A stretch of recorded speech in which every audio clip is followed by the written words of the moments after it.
오늘 함께 읽을 하나님의 말씀은 누가복음 5장 1절부터 11절까지 말씀입니다. 누가복음 5장 1절부터 11절까지 말씀 봉독하겠습니다. 무리가 옹위하여 하나님의 말씀을 들을새 예수는 게네사렛 호숫가에 서서 호숫가에 두 배가 있는 것을 보시니 어부들은 배에서 나와서 그물을 씻는지라. 예수께서 한 배에 오르시니 그 배는 시몬의 배라. 육지에서 조금 뛰기를 청하시고 앉으사 배에서 무리를 가르치시더니 말씀을 마치시고 시몬에게 이르시되 깊은 데로 가서 그물을 내려 고기를 잡으라. 시몬이 대답하여 가로되 선생이여 우리들이 밤이 맞도록 수고를 하였으되 얻은 것이 없지만은 말씀에 의지하여 내가 그물을 내리리이다 하고 그리한즉 고기를 애운 것이 심히 많아 그물이 찢어지는지라. 이에 다른 배에 있는 동물을 손짓하여 와서 도와달라 하니 저희가 와서 두 배의 체험에 잠기게 되었더라.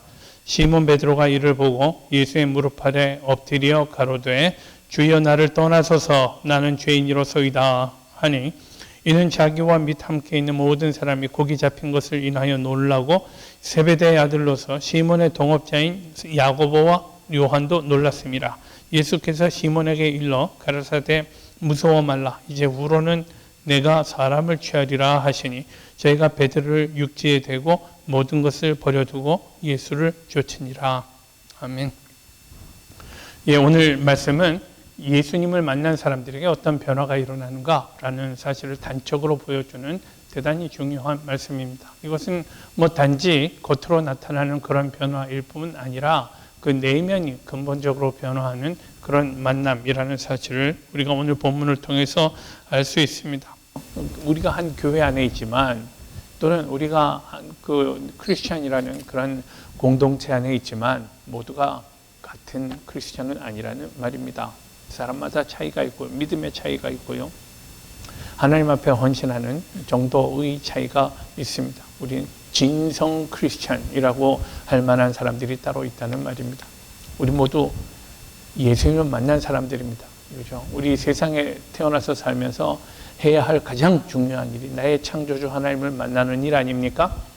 그 일을 우리 모두 한 사람들입니다.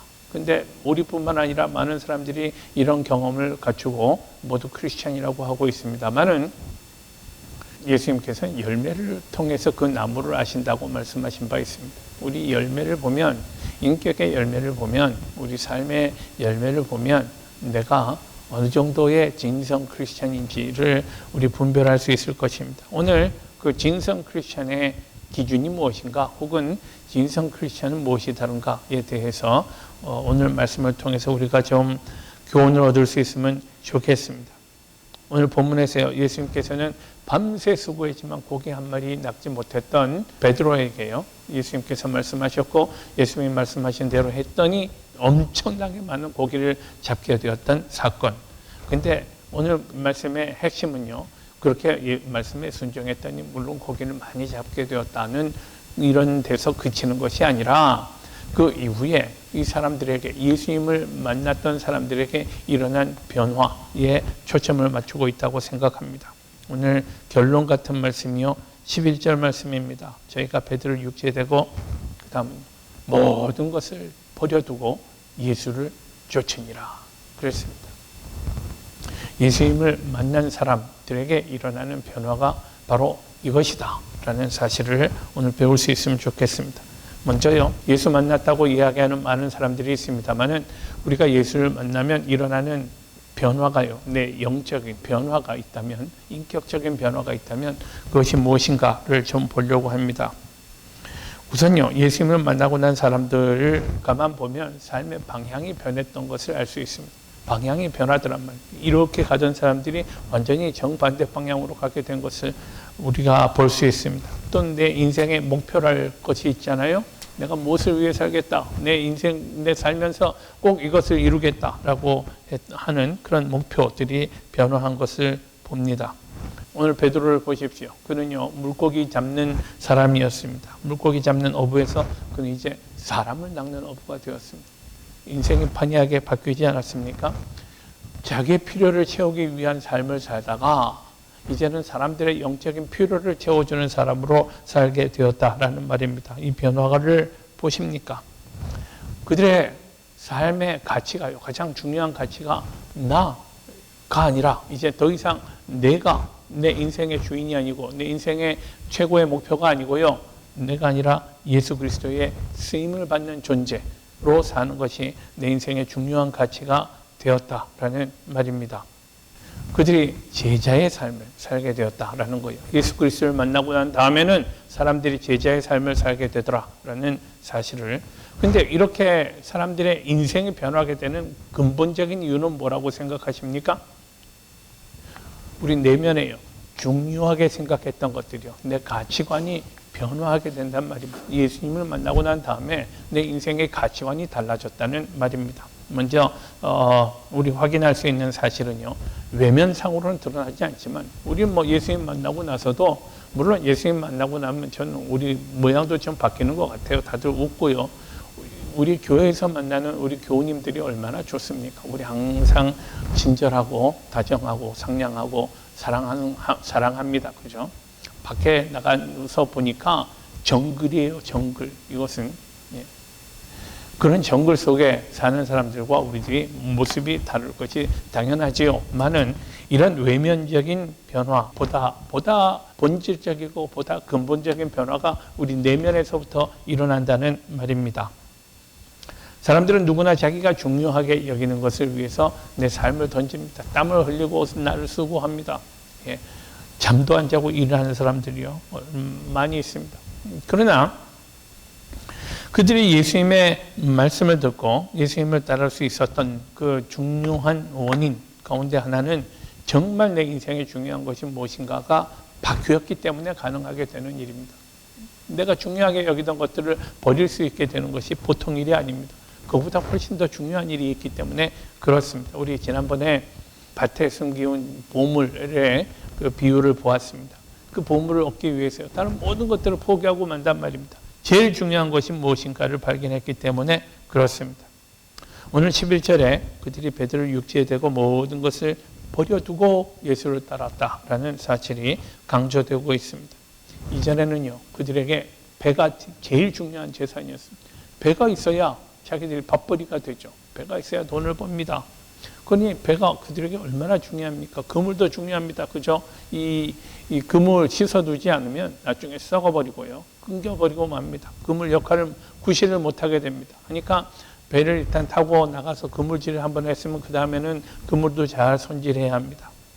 그런데 이런 것들을요, 버려두고 예수를 쫓게 되었다라는 말입니다. 인생에 제일 중요했던 것들이 더 이상 중요하지 않게 된 것을 말합니다. 버릴 줄 아는 존재가 되었다고요. 우리가 잘 아는 마태복음 4장 기사에는요, 이렇게 되어 있습니다. 예수님께서 처음 그 베드로와 안드레를 부르실 때 말씀입니다. 예수님께서 말씀하십니다. 나를 따라오너라. 내가 너희로 사람을 낚는 어부가 되게 하리라. 말씀하셨을 때에 그들이 곧 그물을 버려두고 예수를 쫓으니라 그랬습니다. 즉시 내 안에 한 채의 머뭇거림이 없습니다. 그들이 곧 그물을 버려두고 예수를 따랐다라고 성경은 말합니다. 또 마가복음 1장 20절에 보면요, 야고보와 요한이 예수님을 따르던 장면이 있습니다. 이렇게 되어 있습니다. 곧 예수님께서 그들을 부르시니 그 아비 세베대를 사꾼들과 함께 배에 버려두고 예수를 따라가니라 했습니다.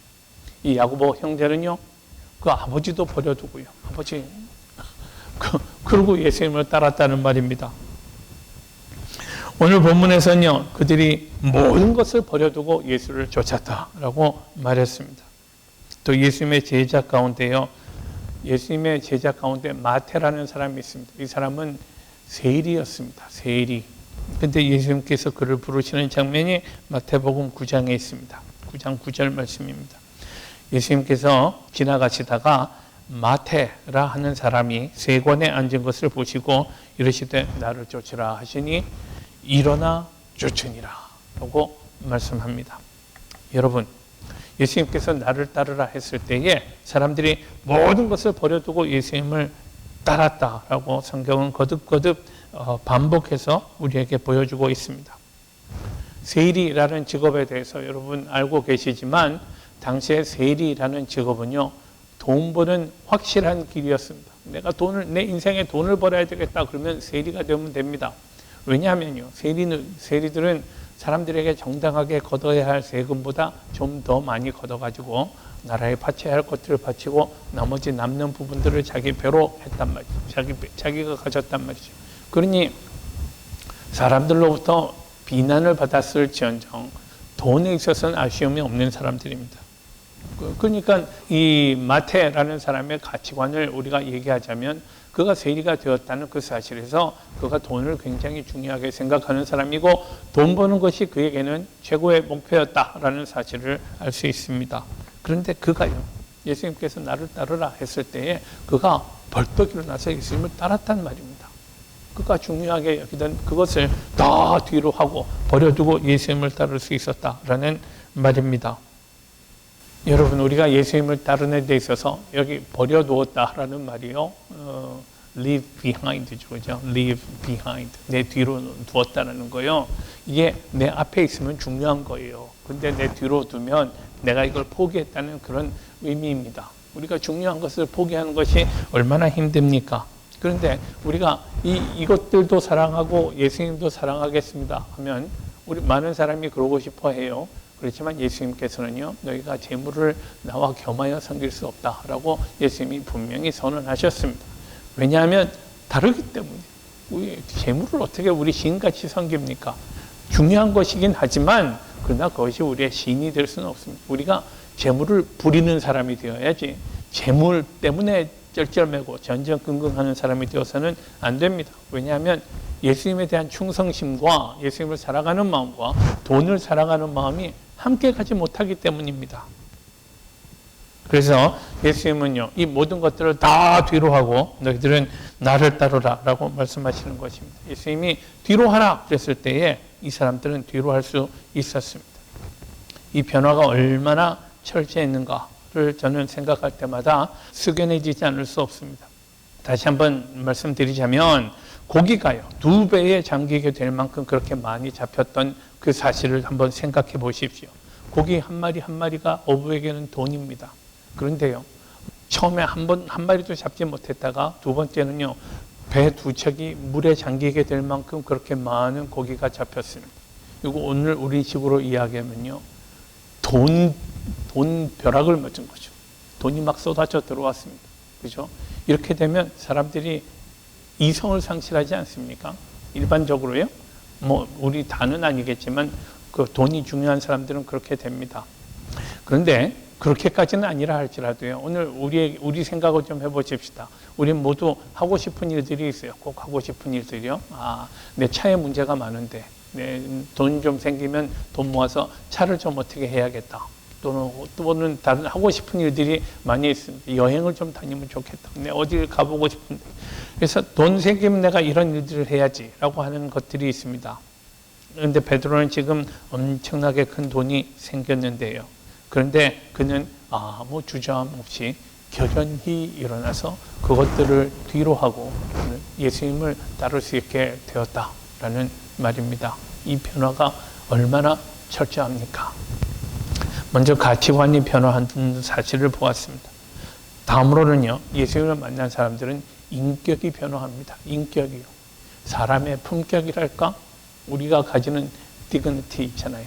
우리 인간이 가지는 성숙한 사람이 가지는 그런 디그니티요. 예수님은 인격을 고매한 인격이요, 참 탁월한 인격을 우리에게 보여주셨습니다. 예수님을 따르는 제자라면 그렇게 살아야죠. 사실 우리 인격이라든지 이런 부분을 가리키는 여러 가지 단어들이 있습니다만은 성품은 사실은 쉽게 변하는 것 같지 않아요. 우리 타고난 기질이랄까? 그런 거 있잖아요. 그 피가 뜨거운 사람들이 있습니다. 다혈질인 사람들이요. 이런 사람들은 예수님을 만나도 다혈질로 삽니다. 한국에 옛날에 그 일제시대 또는 초기 한국 교회 시절에 지도자들이요, 깡패였던 사람이 예수님을 만나기도 합니다. 김익두라는 목사님 기억하시는지 모르겠는데요. 이분은 그래서 사람들 전도할 때도 예수 믿을래 안 믿을래 이렇게 해서 전도시켰다고 그래요. 이런 기질이 그냥 남아있단 말이죠. 하나님께서는 저는 이런 기질 같은 것들은 잘 적절하게 사용하신다고 믿습니다만은 그러나 인격은 변화해야 합니다. 우리들의 인격은 변화해야 합니다. 사람들이 가지는 덕성이 있잖아요. 이런 덕성이 자라나서 고상한 인격을 만든다고 생각합니다. 여러분, 나이가 든다고 인격이 저절로 쌓이는 것 아니죠. 나이 많다고 인격이 고매하다고 말하지는 않습니다. 그분 참 인품이 좋아, 인격이 덕성이 있고 참 훌륭한 분이야 라고 말하는 사람들이 있습니다. 말을 듣는 사람들이요. 우리들은 예수님의 품성이 그러니 우리들도 그런 품성을 닮아가야 하지 않습니까? 예수님의 인격을 닮아가야 합니다. 안 믿는 사람들처럼 말이죠. 악다구니 하고 말이죠. 그래서는 곤란합니다. 그거 아닙니다. 오늘 본문의 야고보와 요한 형제들을 한번 예로 들어보십시다. 야고보와 요한 형제들이요. 그들은 성격이 얼마나 불같았든지 예수님이 그들에게 별명을 붙여주기까지 했습니다. 마가복음 3장에 보면요. 예수님께서 또 세베대의 아들 야고보와 야고보의 형제 요한이니 이 둘에게는 보아너게 곧 우레의 아들이란 이름을 더하셨으며 했습니다. 예수님 보시고요. 그분들의 성품을 아시니까 그들에게 별명을 주셨습니다. 우레의 아들이라는 이름을 주셨습니다. 이게요. 누가복음 9장에 보면 예수님이 사마리아 지역을 지나게 되었을 때에 사마리아 사람들이 예수님 일행을 냉대했습니다.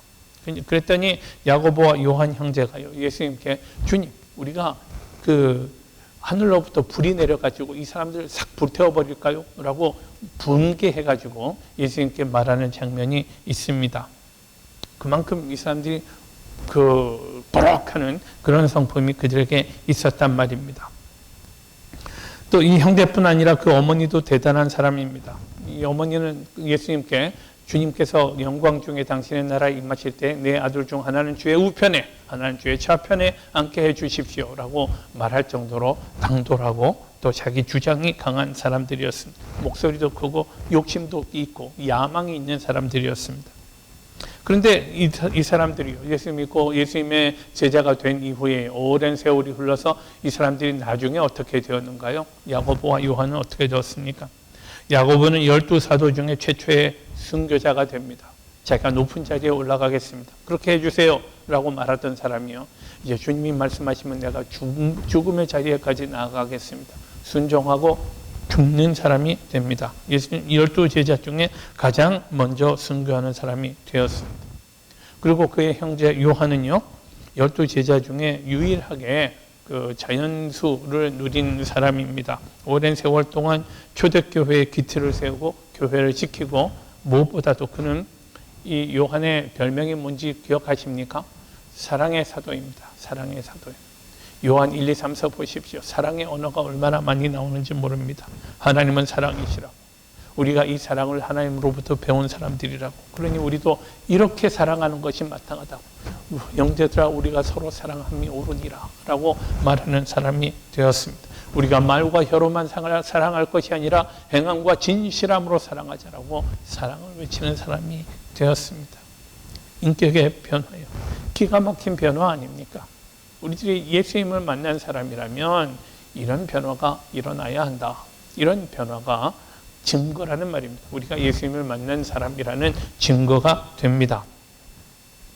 그렇다면 이제 예수님을 만나는 이 사건이 도대체 무엇이기에 사람들에게 이런 변화가 일어나는가요? 8절 말씀 보면요. 오늘 본문 8절 말씀입니다. 시몬 베드로가 이를 보고 고기를 많이 잡은 다음에 놀래가지고 말합니다. 예수의 무릎 아래 엎드려. 자, 이것은 경배의 자세입니다. 하나님을 경배하는 자세요. 말합니다. 주여 나를 떠나소서 나는 죄인으로서이다 라고 이렇게 고백하고 있습니다. 우리 예수님과의 만남을 통해서 사람들이 갖게 되는 영적 각성이 고스란히 드러나 있습니다. 먼저 넘버원이요. 예수는 누구신가? 라는 질문에 대한 각성이 있습니다. 예수는 누구신가요? 또 두 번째로 그렇다면 그분 앞에 있는 나는 누구인가? 예수님은 누구시고 나는 누구인가? 라는 각성이 있습니다. 베드로는 고기 잡는 일로 잔뼈가 굵은 사람입니다. 다른 일은 몰라도 고기 잡는 데는 이 사람은 최고의 전문가입니다. 고기 그러면 나라고 하는 그런 사람이었습니다. 당시에 갈릴리에서는요. 고기를 잡으려면 밤에 얕은 물가에서 잡았다고 그래요. 그 대낮에 깊은 물가에서 물고기를 잡는 일은 사람들이 아는 상식으로는, 지식으로는 그런 일 없었다고 그래요. 그런데 예수님께서는요, 이 자기들이 알고 있던 이 지식을 간단하게 뒤집고 저 깊은 데로 가서 잡아봐라 라고 말씀하셨고, 우리가 뭐 밤새 잡은 건 없지만 그래도 예수님 그렇게 말씀하시니 한번 해보겠습니다 라고 나아갔더니 놀라운 기적을 그가 경험하게 되었다라는 말입니다. 이 사실을 깨닫게 되는 순간 이분이 도대체 누구신가를 알게 되었고요, 이분은 저 깊은 물속까지도 꿰뚫고 있는 분 아닌가? 라는 사실을 알게 되었고, 그렇다면 이분은 창조주 하나님이 아닌가? 바다도 만드시고 산도 만드시고 또 그 안에 있는 모든 것들을 만드신 바로 그분이니까 저 깊은 바닷속까지 아시는 것 아닌가? 라는 그런 자각을 하게 되었던 거죠. 그리고 이런 자각을 갖게 되는 순간 그 입에서 나오는 고백을 보십시오. 주여입니다. 주님, my Lord, 아도나이. 먼저 주님을, 예수님이 누구신가? 창조주 하나님이신 사실을 깨닫고요, 그분은 나의 주님이 되신다, 나의 하나님이 되신다라는 사실을 그는 고백합니다. 그리고요, 그 다음에 그 앞에서 나는 누구인가요? 창조주 앞에서 나는요, 가만 살펴보니 창조주의 기대에 너무나 못 미치는 사람입니다. 하나님의 그 사랑을, 또는 하나님이 베푸신 이 세상을 향해서 베푸신 하나님의 기대를 전혀 충족시키지 못하는 존재라는 사실을 그는 발견합니다. 그래서 말합니다. 주여 나를 떠나소서, 나는 죄인입니다. 죄인, 하나님의 뜻대로 살지 못하는 인생이라는 뼛속 깊이부터 자각되는 그런 그 자각입니다. 나는 죄인입니다. 거룩하신 하나님 앞에 감히 설 수 없는 죄악 덩어리입니다 라고 고백합니다. 냄새나고 지저분한 인생입니다 라는 사실을 고백한 것입니다. 그리스도는 전능하신 창조주 하나님이시요, 그 앞에 나는 무기력하고요, 무능력하고 불의하고 악한 죄인입니다 라는 사실을 고백합니다. 이 일을 예수 만나지 않고서 어떻게 고백할 수 있겠어요? 이 일을 예수 만나지 않고 어떻게 알 수 있겠습니까? 예수님을 만난 사람에게 일어나는 근본적인 자각이 있다는 사실을 우리가 발견하게 됩니다. 예수님에게는요, 12명의 제자가 있었지만 그 사람들 사이에도, 그 제자들 사이에도요, 상당한 그런 그 다이버시티라고 그러잖아요. 다양성이 있습니다. 사람들이 전부 같은 색깔의 사람이 아닙니다. 물론 어부가 한 7명쯤 있었습니다만은, 그러나 그렇지 않은 사람들도 있잖아요. 먼저 마태를 보십시다. 그러니까 제자들 사이에 별로 어울릴 것 같지 않은 사람들이 있어요. 마태라는 사람의 직업이 뭔지 말씀드렸어요. 세리. 돈이 전부인 사람, 돈이 인생의 전부이고, 정이고 민족이고 나라고 뭐 이런 거 다 그만두고 오직 나에겐 돈이 최고야 라고 하는 사람이었습니다. 그랬던 사람 마태가 지금 예수님의 제자가 되었습니다. 또 시몬이라는 사람이 있습니다. 시몬 베드로 아니고요, 또 다른 사람 시몬입니다. 예수님의 12제자 중에 한 사람이요. 이 사람도 예수님의 제자가 되었습니다. 그는 셀롯인이라고 불리우는 사람입니다. 셀롯. 셀롯인은 뭐 하는 사람인가 하면 열심당원이라는 사람 들어보셨어요? 열심당이요?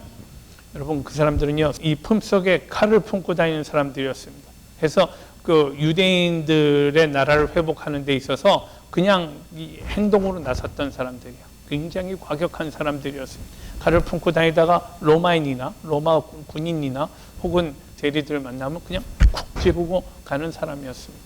그만큼 무서운 사람들이에요.